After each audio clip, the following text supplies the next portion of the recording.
Cattle producers have been using regenerative practices for decades to preserve their most important resources next to their cattle, native grasslands. AgDay's Michelle Rook takes us to Taylor, Nebraska, the site of the latest stop on the Sustainable Ranchers Tour, to see what ranchers there are doing to sustain this one-of-a-kind ecosystem for the future.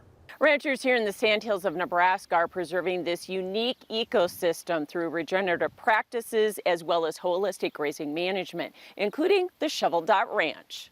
The Sandhills is a unique ecosystem making up nearly a quarter of the state. The fragility of the sandy soil makes the area unsuitable for cultivation of crops. The Sandhills is the largest temperate grassland, just the most intact temperate grassland remaining in the world. To preserve this natural resource for the future, ranchers like Homer Buell are using regenerative practices, which also ensure the profitability and livelihood of his ranch.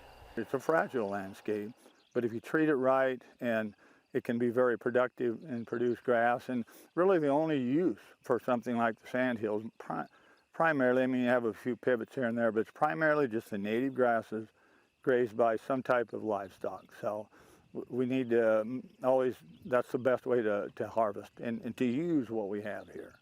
Tour participants saw the results of the Buell's rotational grazing management plan and control of cedar trees, which fosters biodiversity and native grass production across nearly 15,000 acres. And so that's really what we're talking about when we talk about sustainability and these practices, is the proper grazing practices, so that we don't abuse our soil, we don't abuse our grasses. The Buell's breeding program and generations of strong cattle genetics also improve their herd's efficiency, which benefits the entire beef chain. And that's where we're looking at sustainability, is how do you look at, again, what kind of cow will work here but still make a product that really works well for the end consumer, but also for the feed yard and the whole chain. A cattle handling demonstration illustrated how Buell's are using a low-stress environment to get the most out of their animal health program.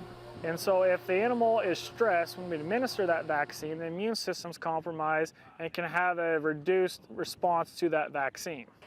Plus, a sustainability panel featured Nebraska rancher Jacqueline Wilson, who shared her operation sustainability story. Getting down to the nuts and bolts of analyzing that data.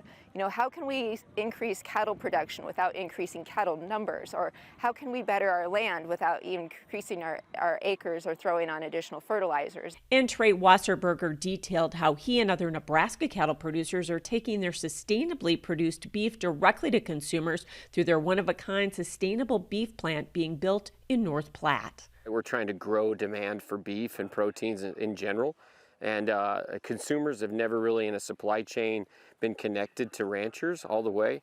So sustainability is an all-encompassing effort for Nebraska cattle producers from gate to plate, but it will keep them on the land for years to come.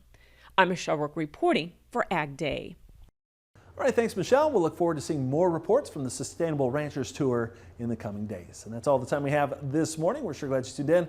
From all of us here at AgDay, I'm Clinton Griffiths. Have a great day.